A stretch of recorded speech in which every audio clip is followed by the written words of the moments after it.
नमस्कार, मेरा नाम है कृष और सबसे पहले आज मैं आपका स्वागत करता हूँ इस चैनल पर जिसका नाम है ट्रू हॉरर स्टोरी टेलर। एक बार फिर से आज मैं आपके लिए लेकर आ गया हूँ एक नई और सच्ची हॉरर स्टोरी। क्या हो यदि आप एक किसी रात किसी भी व्यक्ति के साथ खूब इंजॉय करें, किसी भी लड़की या लड़के के साथ, और अगले दिन आपको पता चले कि आप जिसके साथ एक रात पहले इतना इंजॉय कर रहे थे, इतना मज़े ले रहे थे, वो इंसान ही नहीं था। क्या हालत होगी आपकी। आज की हमारी कहानी ऐसे ही एक इंसिडेंट की है जो कि नोएडा के क्षेत्र में घटी थी। मुझे पूरी उम्मीद है ये कहानी आपको ज़रूर पसंद आएगी। तो बिना ज़्यादा बातें करते हुए आज की इस कहानी को हम शुरू करते हैं। कहानी की शुरुआत होती है नोएडा के क्षेत्र में रहने वाले विक्रम नाम के एक लड़के के साथ। विक्रम नाम मैं इसका अपनी तरफ से रख रहा हूँ। तो विक्रम जिस घर में रहता था, इस घर में 3 रूम्स थे। एक में विक्रम रहता था और 2 रूम जो थे उसमें विक्रम के जो कलीग थे, ऑफिस में साथ में काम करने वाले, वो रहते थे। और उन्हीं के साथ ही विक्रम यहाँ पे नॉर्मल जॉब करता था नोएडा में। आए दिन ऐसा होता था कि जब इन लोगों की सैलरी मिलती थी, विक्रम और उसके दोस्तों की, तो ये लोग रात को खूब इंजॉय करते थे और काफ़ी लेट लेट पार्टीज करके घर पे लौटा करते थे, जैसा कि अक्सर नोएडा दिल्ली में लड़के लड़कियां करते हैं। ऐसा ही इनका हिसाब था। ये जो विक्रम था, इसके जो बराबर में 2 कमरे थे, उसमें एक में एक लड़का रहता था, विक्रम का दोस्त, और एक रूम में 2 लड़कियां रहती थी, वो भी विक्रम की दोस्ती थी। ऐसा भी हुआ करता था कि जब विक्रम को या इसके दोस्त को एंजॉय वगैरह करना होता था लड़के लड़कियों के साथ, तो ये कॉल गर्ल वहाँ पे अरेंज कर लेते थे अपने लिए एंजॉयमेंट के लिए, विक्रम और उसका दोस्त। और जो इन 2 लड़कियाँ थीं, इन दोनों लोगों के भी बॉयफ्रेंड थे नोएडा में ही। तो ये लोग आए दिन ऐसा होता था कि वहाँ पे रूम में अपने एंजॉय करते रहते थे, अपने पैसे कमाते थे और एंजॉय करते थे। अब होता क्या है, एक रात विक्रम और इसके तीनों दोस्त अपने ऑफिस से पार्टी करने के लिए निकलते हैं और पार्टी करके देर रात को घर पे लौट रहे होते हैं। इन लोगों को ये नहीं पता था कि वो रात जो थी वो अमावस्या की रात थी। ये बात इन चारों में से कोई भी नहीं जानता था। अब विक्रम जब लौट रहा होता है तो लौटते वक्त विक्रम की जो बाइक है वो ख़राब हो जाती है। घर थोड़ी दूर रह गया था, इसलिए विक्रम बाकी तीनों से कहता है कि तुम सब निकलो और मैं बाइक को लेकर घर में आ रहा हूँ, सुबह पड़वाऊँगा पेट्रोल, अभी चलते हैं। अब बाकी तीनों निकल जाते हैं। घर थोड़ा दूर ही रह गया था। विक्रम और वो तीनों दोस्त खूब ज़्यादा नशे की हालत में थे, इसलिए विक्रम ने उन्हें रोका भी नहीं था और उन्हें घर भेज दिया था ताकि वो जल्द से जल्द घर तक पहुँचें और सो जाएं, क्योंकि बहुत ज़्यादा ही नशे में थे ये उस दिन। अब विक्रम घर की तरफ चलने लगता है। लगभग 12 या 1 बजे के आसपास का समय रहा होगा।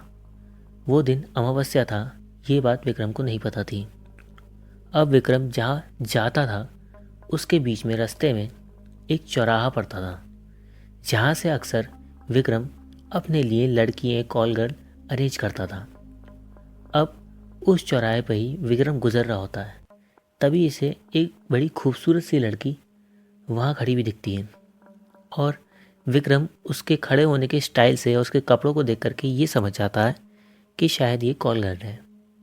अब विक्रम उसके पास जाता है, उससे कहता है कि फ्री हो, चलें फिर, प्राइस बताओ मुझे अपने।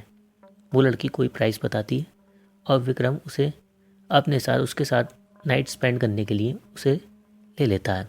वो लड़की बहुत शांत होती है, ज़्यादा पैसों पे कोई बात नहीं होती विक्रम की उससे, और वो सीधे चल देती है विक्रम के साथ। अब विक्रम घर आता है। घर पहुंचने के बाद विक्रम ये देखता है कि इसके जो तीनों दोस्त हैं, उनके जो कमरे हैं वो सब अपने घर में सो चुके हैं अपने अपने कमरों में, और उनके दरवाजे बिल्कुल लॉक हैं, वो अंदर जा कर के सो चुके हैं। अब विक्रम उस लड़की को लेकर के अपने रूम में चला जाता है और पूरी रात अपने विक्रम वहाँ पे एंजॉय करता है उस लड़की के साथ। और अगले दिन सुबह उठता है तो विक्रम ये देखता है कि वो लड़की इसके घर में नहीं है, यानी वो विक्रम के उठने से पहले ही चली गई थी। और एक चीज़ और थी, विक्रम ने रात को सोने से पहले साइड में पैसे रख दिए थे उस लड़की के लिए, लेकिन सुबह उठ के जब विक्रम ये देखता है तो उस जगह पे पैसे वहीं रखे हुए होते हैं और पैसे वहाँ से नहीं उठे होते हैं, बस वो लड़की वहाँ से गायब होती है। अब विक्रम ये समझ नहीं पाता है ये क्या हुआ। खैर विक्रम इस चीज़ को इग्नोर करता है और इग्नोर करके अपने दोस्तों यारों के साथ उठता है और उठ करके वापस काम पे चला जाता है। उस दिन भी विक्रम जब काम से लौटता है तो उसे काफ़ी लेट हो जाता है। जैसा पिछले दिन हुआ था वैसा ही होता है। विक्रम देर रात तक अपने ऑफिस से लौटता है और लौटने के बाद में जब विक्रम घर में पहुंचता है तो उसके दोस्त अपने अपने कमरों में जाकर के बहुत एकदम थके हुए से होते हैं और नशे में होते हैं। वो जाकर सीधे सो जाते हैं अपना दरवाज़ा लगा करके। विक्रम भी अपने कमरे में चला जाता है। जैसे ही विक्रम अपने कमरे के मेन रूम में जब पहुंचता है और जैसे ही वो अपने बिस्तर की तरफ देखता है तो देखता है विक्रम कि उस बिस्तर पे एक लेडी बैठी हुई है। अब उस लेडी की जो बैठने का तरीका था, उसका जो शरीर था, वो एक दिन पुराने वाली जो लड़की थी पिछली रात जो विक्रम जिससे मिला था लड़की के साथ कॉल गर्ल, उससे मैच खा रही थी। अब विक्रम उसे देखते ही कहता है, अरे तुम यहाँ कैसे पहुँची? दरवाज़ा तो लगा हुआ था, तुम इस जगह कैसे पहुँच गई? कुंडी लगी हुई थी। अब सोचता है विक्रम क्या करूँ क्या करूँ। उसके बाद में विक्रम क्या कहता है उस औरत को, मतलब उसे हटाने के लिए, निकालने के लिए कि मुझे आज तुम्हारे साथ नहीं रहना, उसे भगाने के लिए उसे हिलाने की कोशिश करता है। अब विक्रम पूरी जान लगा देता है। विक्रम से वो औरत टस से मस नहीं होती, बिल्कुल भी नहीं हिलती, जैसे वो पत्थर हो कोई, ऐसी हो जाती है। अब विक्रम उसे हिलाने की कोशिश कर ही रहा होता है, तभी अचानक से वो औरत पलट के विक्रम को देखती है। अब विक्रम ये देखता है कि एक रात पहले जिस लड़की के साथ वो था, उस लड़की की जो आंखें हैं वो बिल्कुल गायब हैं। यानी उसकी जो आंखें हैं उन जगहों पर बिल्कुल काला काला सा है, बिल्कुल ब्लैक। अब विक्रम एकदम से चिल्लाता है इस चीज़ को देख के और एक कोने में जाकर के गिर जाता है। अब वो औरत अपनी जगह पे ही खड़ी होती है और बिना कदम बढ़ाए, जैसे हवा ही हवा में आगे बढ़ रही हो, वो विक्रम के पास पहुंचती है। जैसे ही विक्रम के वो पास पहुंचती है, विक्रम डर के वहाँ से भागता है और भाग करके अपने दोस्तों को, जो उनके दरवाज़ा था गेट का, उसे खटखटाता है कि किसी तरीके से वो उठ जाए। अब विक्रम पूरी जान लगा देता है, मगर वो दरवाज़ा विक्रम से खुलता नहीं है और ना ही विक्रम के दोस्त जागते हैं, उन्हें जैसे कोई आवाज़ ही नहीं आ रही हो। अब विक्रम ये सब कर ही रहा होता है, तभी विक्रम पलट के देखता है कि वो जो औरत थी, वो औरत विक्रम के कमरे से निकल के बिना कदम बढ़ाए हवाई हवा में आगे बढ़ती हुई विक्रम के पास पहुंच जाती है और विक्रम का हाथ पकड़ती है और उसे लेकर के कमरे में चली जाती है विक्रम के। और उस रात ज़बरदस्ती वो औरत उसके साथ, विक्रम के साथ रात बिताती है। विक्रम थोड़ी देर में ही बेहोश हो जाता है और अगले दिन सुबह के टाइम में विक्रम की आँख खुलती है। अब जब विक्रम की आँख खुलती है तो वो ये देखता है कि वो जो औरत है वो अभी भी कमरे में है। यानी सुबह का टाइम हो गया है लेकिन वो औरत अभी भी कमरे में है। अब विक्रम उठ करके जाता है दरवाज़ा खोलने के लिए, तो वो औरत कहती है कि किसी को मेरे बारे में बताना मत।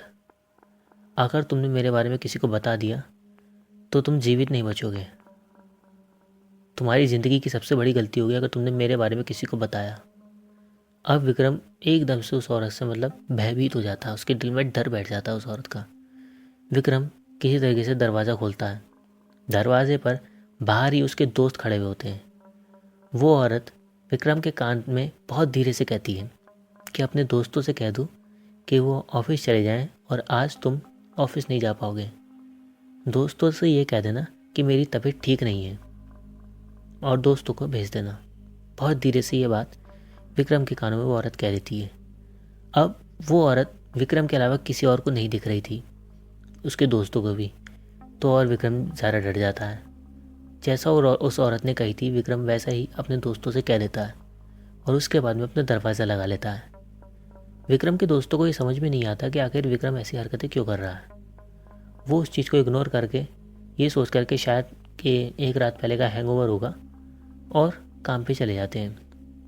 जब विक्रम के सारे दोस्त काम पे चले जाते हैं तब विक्रम उस पूरे घर में अकेला हो जाता है। विक्रम को उस रात इतनी शरीर में कमज़ोरी आ चुकी थी कि विक्रम बहुत मुश्किल से चल फिर पा रहा था। विक्रम डरता हुआ अपने बिस्तर पे जा कर के लेट जाता है। अब विक्रम ये देखता है कि वो औरत पूरे दिन विक्रम के घर में टहल रही है। वो उसके घर में ऐसे रह रही है जैसे वो उसी का घर है, उसी औरत का। वहाँ नॉर्मल रह रही है और वो कदम नहीं बढ़ाती। जब भी वो इधर से उधर कहीं जाती थी तो वो अपने कदम नहीं बढ़ाती थी, बस वो हवा ही हवा में आगे बढ़ जाती थी। विक्रम पूरे टाइम ऐसी चीज़ झेलता रहता है। शाम का टाइम आता है। शाम के टाइम में वो औरत विक्रम से कहती है कि तुम जाओ और मेरे लिए खाना लेकर आओ। खाने में वो औरत कच्चा नॉनवेज और शराब मंगवाती है विक्रम से। विक्रम कहता है कि मुझे छोड़ दो, मुझे जाने दो, मैं नहीं कर पाऊँगा, मैं बहुत बीमार हो गया हूँ, मेरी तबीयत ख़राब हो रही है, नहीं जा सकता। मगर वो औरत कहती है कि अगर तुम नहीं गए तो मैं तुम्हें मार दूँगी। अगर तुम जिंदा रहना चाहते हो तो ले आओ जो मैं कह रही हूँ। अब विक्रम बहुत बुरी हालत में, बिल्कुल बुखार चढ़ चुका था विक्रम को, वहाँ से निकलता है और जाता है और जा करके नॉनवेज किसी तरीके से और खाना लेकर आता है। अब वो औरत विक्रम के सामने ही बैठे बैठे वो सारा खाना कटर कटर कटर कटर करके कच्चा ही नॉनवेज खा जाती है और सारी शराब पी जाती है। उसके बाद में जब रात के टाइम में विक्रम के दोस्त घर पे आते हैं तो वो फिर से औरत उन दोस्तों से कहलवा देती है कि तुम सब सो जाओ, मेरी तबीयत अभी ठीक नहीं हुई है, विक्रम से कह के कि विक्रम उनसे ये कह दे कि तुम सब सो जाओ, मेरी तबीयत ठीक नहीं है और मैं आराम करूँगा। ऐसा विक्रम उनसे कहता है उस औरत के कहने के कारण, और विक्रम वहाँ पे लेट जाता है जिस बिस्तर पे पड़ा हुआ था। अब वो औरत खाना पीना जब खा चुकी थी, खाने पीने के बाद में फिर वो पूरी रात विक्रम के साथ रहती है, उसके साथ रात बिताती है। और इस रात में विक्रम की बहुत बुरी हालत हो जाती है। अगले दिन सुबह विक्रम के अंदर इतनी ताकत भी नहीं थी कि वो अपना दरवाज़ा भी खोल सके किसी तरीके से। अब सुबह का टाइम होता है। सुबह के टाइम में भी जब विक्रम अपने घर का कमरे का दरवाज़ा नहीं खोलता तो उसके जितने भी दोस्त थे उन्हें चिंता बढ़ जाती है। अब विक्रम के अंदर इतनी ताकत भी नहीं थी कि वो अपने दोस्तों से कह सके कि मेरा दरवाज़ा मेरे मेरे को क्या तकलीफ़ है या कोई भी बात वो बोल सके या उस आत्मा की बात ही विक्रम बोल सके। विक्रम के अंदर इतनी ताकत भी नहीं थी। अब इस पे जो विक्रम के दोस्त थे वो खुद ही धक्का लगा करके और दरवाजे को तोड़ देते हैं, उसकी कुंडी को, और विक्रम को वो देखते हैं तो विक्रम बिस्तर पे पड़ा हुआ होता है। विक्रम का माथा चेक करते हैं ये लोग तो विक्रम का माथा बहुत ज़्यादा गर्म होता है, उसे बहुत तेज़ बुखार चढ़ चुका होता है। विक्रम की हालत देखकर विक्रम के दोस्त तुरंत विक्रम के फैमिली मेम्बर्स को बताते हैं कि विक्रम की ऐसी हालत हो गई है, आप इसे लेके जाओ, इसकी तबीयत बहुत ख़राब हो गई है।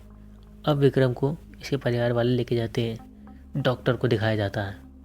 डॉक्टर बड़ी ट्राई मारता है, डॉक्टर से बुखार नहीं उतरता विक्रम का। अब विक्रम को डॉक्टर कोशिश करता है कि विक्रम कम से कम बोलना तो शुरू करे, तो बहुत टाइम बाद जा कर के, लगभग 3-4 घंटे के बाद जा कर के विक्रम कुछ शब्द बोलना शुरू कर देता है। लेकिन विक्रम लगातार अपनी आंखें इधर से उधर घुमाता रहता था। अब जब लोगों ने ये पूछा कि तुम ऐसे क्यों कर रहे हो विक्रम, तो विक्रम कहता है कि वो मुझसे कह रही है कि मैं तुम्हें कुछ नहीं बताऊं। वो मुझसे ऐसा कह रही है मैं तुम्हें कुछ नहीं बताऊं, ये अभी भी यहीं घूम रही है मम्मी, ये अभी भी यहीं घूम रही है, ऐसा कहता है विक्रम। फैमिली मेम्बर समझ नहीं पाती क्या चक्कर है, क्या हो गया इसको। ये सब चीज़ें होते होते कि विक्रम ऐसी हरकतें कर रहा है, फैमिली मेम्बर्स को कुछ समझ में नहीं आता। डॉक्टर भी दवाइयाँ देकर चला जाता है। इस चीज़ को होते होते शाम का टाइम हो जाता है। शाम के टाइम में एकदम से विक्रम उठता है और अपने मम्मी पापा को बुलाता है और उनसे कहता है कि मुझे नॉनवेज और को दारू ला के दे दो, नॉनवेज और दारू ला के दे दो, ये मुझसे मांग रही, कच्चा लाना, मैं अगर मुझे मार देगी, अगर आपने मुझे नहीं दिया, आपने मुझे ला के नहीं दिया ये चीज़ तो ये मुझे मार देगी। तो पूछते हैं बेटा क्या हो गया तुझे, क्या हो गया। तो वो कहता है विक्रम कि अरे ये मेरे पीछे लगी हुई है, ये 3 दिन से लगी हुई है, 2 दिन से मेरे पीछे लगी हुई है, मुझे ला दो वरना ही मुझे मार देगी, देखो देखो मेरी पीठ पे क्या करा इसने, ऐसा कहता है। ऐसा कह करके विक्रम अपनी पीठ दिखाता है। अब परिवार वाले जैसे ही विक्रम की पीठ देखते हैं तो पीठ पे बहुत सारे नाखूनों के निशान आ चुके होते हैं विक्रम के, और अजीब सी ऐसी स्किन हो जाती है विक्रम की जैसे वो सुकड़ सी रही हो। तो विक्रम कहता है देखो मुझे बहुत दर्द हो रहा है, मुझे ला दो ये चीज़ें, वरना नहीं मुझे मार देगी, मुझे ये ला दो। अब विक्रम ऐसा कहता है तो डर के मारे फैमिली मेम्बर्स विक्रम के मम्मी पापा जा कर के और नॉनवेज लेकर आते हैं। नॉनवेज लाने के बाद में विक्रम को देते हैं और विक्रम उनके उसके बाद में फैमिली मेम्बर से कहता है कि आप कमरे से बाहर जाओ, कमरे से बाहर जाओ, आपके सामने नहीं खाएगी ये, कमरे से बाहर जाओ और दरवाज़ा लगा देना। अब जब फैमिली मेम्बर्स कमरे से बाहर चले जाते हैं तो विक्रम उस आत्मा को वो चीज़ चढ़ा देता है। अब फैमिली मेम्बर्स को कमरे में से कटर कटर की आवाज़ आने लगती है, जैसे कोई हड्डियाँ कुतर रहा हो। अब वो झाँक करके देखते हैं कमरे में, तो वो ये देखते हैं कि विक्रम ही वो कच्चा नॉनवेज खा रहा है और वो शराब पी रहा है। और ये चीज़ उन लोगों को समझ में नहीं आती कि ये क्या चक्कर है। और विक्रम खुद से डर रहा है, मतलब ऐसा कर रहा है कि वो किसी से डर रहा हो और वो खुद ही खा रहा है वो सारा नॉनवेज कच्चा। ये चीज़ उन्हें समझ में नहीं आती। खैर थोड़ी देर के बाद में ये लोग जो फैमिली मेम्बर्स थे वो हिम्मत करते हैं विक्रम के कमरे में जाने की। वो कमरे में जाते हैं और जाने के बाद में विक्रम को देखते हैं तो विक्रम के शरीर से नॉनवेज खाने के बाद वो जितने भी नाखूनों के निशान थे और वो स्किन जो अजीब सी हो रही थी विक्रम की, सुखड़ी हुई सी, वो सब ठीक हो जाती है ऑटोमेटिकली। अब जब वो लोग कमरे में जाते हैं विक्रम के फैमिली मेम्बर्स, तो विक्रम कहता है अरे आप लोग कमरे में क्यों आ गए, आप यहाँ से जाओ, आप यहाँ से जाओ, अभी इसका समय नहीं हुआ है, आप कल सुबह आना, कमरे में मत आओ। अब फैमिली मेम्बर्स कहते हैं चक्कर क्या है, वो बाहर निकल जाते हैं। उन्हें इतनी तो समझ में आ जाती है कि किसी ऊपरी चक्कर में फंस गया है विक्रम। अब वो बाहर आ जाते हैं। बाहर आने के बाद में वो लोग ये देखते हैं कि उन्हें एक लड़की की आवाज़ आने लगती है विक्रम के कमरे में से, और उन्हें ऐसा लगने लगता है कि कोई विक्रम के साथ में कुछ कर रहा है, मतलब तो आप समझ गए होगे। तो ये चीज़ आवाज़ आने लगती है। अब फैमिली मेम्बर्स बहुत ज़्यादा डर जाते हैं इस चीज़ को देख करके। और उसके बाद में ये जो फैमिली मेम्बर्स हैं ये कहते हैं कि अब हमें ऐसे तो काम नहीं चलेगा, कल सुबह तक हमें किसी न किसी का कोई इलाज ढूंढना पड़ेगा, क्योंकि विक्रम की हालत बहुत ख़राब हो चुकी है। अब उस पूरी रात एक औरत की आवाज़ विक्रम के कमरे से आने लगती है, जैसे वो कुछ बातें कर रही हो विक्रम से लगातार। ऐसी आवाज़ उस पूरी रात फैमिली मेम्बर्स को विक्रम के आती है विक्रम के कमरे में से।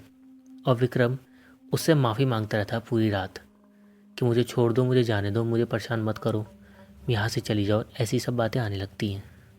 अगली सुबह के टाइम में जो फैमिली मेम्बर्स थे जब विक्रम के पास सुबह के टाइम में पहुँचते हैं तो विक्रम बहुत ज़्यादा दुबला हो चुका होता है, जैसे कि एक ही रात में उसका 7 से 8 किलो वज़न घट गया हो। उसके गालों में गड्ढे आ जाते हैं और बहुत पतला सा वो हो जाता है विक्रम एक ही रात में। और उसके जो मतलब ऐसी हालत हो जाती है जैसे बहुत बुरी, जैसे कि बस अब प्राण निकल जाएंगे विक्रम के, ऐसी हालत विक्रम की हो जाती है। अब सुबह के टाइम तक इस फैमिली मेम्बर्स ने अपने ही एक जान पहचान के पंडित जी थे इनके, उनसे कांटेक्ट रात ही के समय में कर लिया था कि सुबह हम आपके पास आएंगे और हालत बहुत ख़राब हो गई है विक्रम की। जब ये लोग सब फैमिली मेम्बर्स विक्रम के हालत को लेकर के उन गुरुजी के पास, उन पंडित जी के पास पहुंचते हैं तो वो पहले से ही सारी तैयारी करके बैठे थे। वो पंडित जी उन्होंने उस रात ही सारी तैयारी शुरू कर दी थी जब विक्रम की हालत उन्हें पता चली थी कि बहुत ज़्यादा गंभीर हो गई है, यानी कि 1-2 दिन और ज़्यादा से ज़्यादा विक्रम सर्वाइव कर पाएगा और अगर इससे ज़्यादा लेट हुआ तो विक्रम नहीं बचेगा। जब उन्हें पता चली थी तो उन्होंने पहले से ही तैयारी कर ली थी। जब जो फैमिली मेम्बर्स हैं विक्रम के वो उन पंडित जी के पास पहुंचते हैं तो वो पंडित जी फैमिली मेम्बर्स को एक शराब की बोतल देते हैं और कहते हैं कि आज रात जब विक्रम शराब मांगे तुमसे और नॉनवेज मांगे तो तुम लोग ये बोतल जो मैंने तुम्हें दी है पूजा पाठ वाली भैरव बाबा की, ये बोतल तुम उसे देना विक्रम को। उसके बाद में उसे जब विक्रम इसे पी लेगा तो उसका शरीर सुन्न पड़ जाएगा, बहुत ज़्यादा शांत हो जाएगा वो। तो फिर उसे ले करके तुम सीधे वो भैरव बाबा का जो मंदिर है उज्जैन में वहाँ निकल जाना, उसके लिए तुरंत निकल जाना।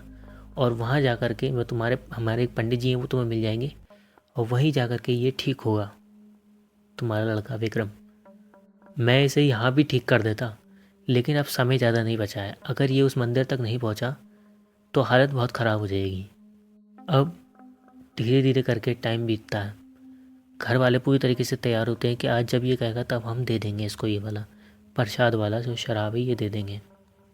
जिस टाइम पिछले दिन विक्रम ने फैमिली मेम्बर से सब कुछ मांगा था अपने लिए, वही नॉनवेज और शराब उस आत्मा को चढ़ाने के लिए, तो उसी टाइम विक्रम दोबारा से मांगता है। जैसे ही वो मांगता है विक्रम, घर वाले तुरंत वो प्रसाद दे देते हैं विक्रम को और वो नॉनवेज दे देते हैं। विक्रम जैसे ही वो शराब, वो जो प्रसाद था वो पीता है और एकदम से उसके पीते ही विक्रम शांत हो जाता है। विक्रम के कमरे से सारी आवाज़ें आनी बंद हो जाती हैं। पंडित जी ने कहा था कि जब ऐसा हो कि कमरे से आवाज़ आनी बंद हो जाए तो समझ लेना कि अब तुम्हें विक्रम को लेकर तुरंत निकल जाना है। अब उसके बाद में ये फैमिली मेम्बर्स विक्रम को लेकर के वहाँ से तुरंत कार में बैठाते हैं और ले करके सीधे उज्जैन के लिए निकल जाते हैं। उज्जैन पहुंचकर भैरव बाबा के मंदिर में उन व्यक्ति के द्वारा इसका विक्रम का इलाज होना था। जब रास्ते भर में ये लोग लेके जाते हैं तो विक्रम बहुत अजीब सी मतलब आवाज़ निकालता है अंदर से। विक्रम कुछ बोलता नहीं है, लेकिन ऐसा लगता है कि विक्रम के अंदर से कोई कुछ बोल रहा है, जो कि एक औरत की आवाज़ है।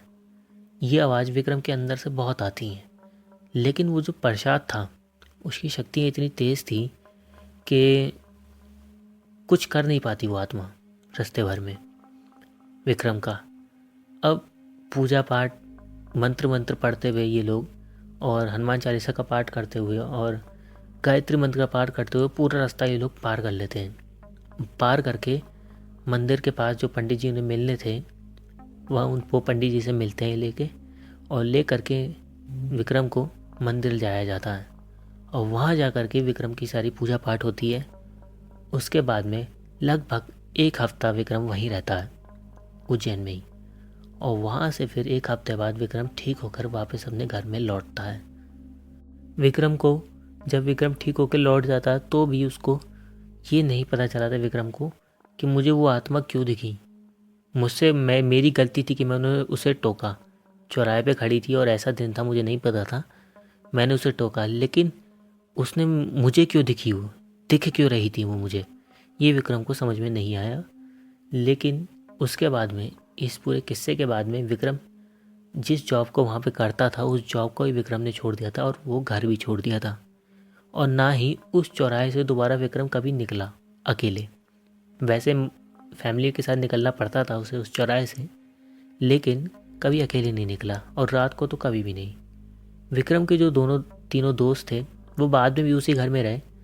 उन्हें कोई भी ऐसी अजीब चीज़ पहले भी फील नहीं हुई थी और बाद में भी नहीं हुई, क्योंकि उन्होंने किसी चीज़ को छेड़ा भी नहीं था, इसलिए वो नॉर्मल ही रहे। और विक्रम थोड़े समय बाद जा कर के ठीक पूरी तरीके से हो गया था शरीर से भी, क्योंकि शरीर से एकदम से ठीक नहीं हुआ था, क्योंकि काफ़ी ज़्यादा आत्मा ने शरीर को 2 दिनों में ख़राब कर दिया था। टाइम लगा था, लेकिन समय के साथ विक्रम ठीक हो गया। खैर, इसी बात के साथ आज की हमारी ये कहानी यही समाप्त होती है। कोई ऐसी बात जो आज की इस कहानी में आपको समझ में नहीं आई हो तो आप मुझसे ज़रूर पूछ सकते हैं, मैं आपको उसका ज़रूर जवाब दूंगा। और इसके अलावा मैं आपसे कहना चाहूँगा कि यदि आपको ये कहानी अच्छी लगी हो तो लाइक शेयर कमेंट ज़रूर करना, और इसके अलावा ऐसी कहानियाँ और भी सुनने के लिए चैनल को सब्सक्राइब कर लेना। हमें सबसे ज़्यादा मोटिवेशन आपके सब्सक्राइब करने से ही मिलता है।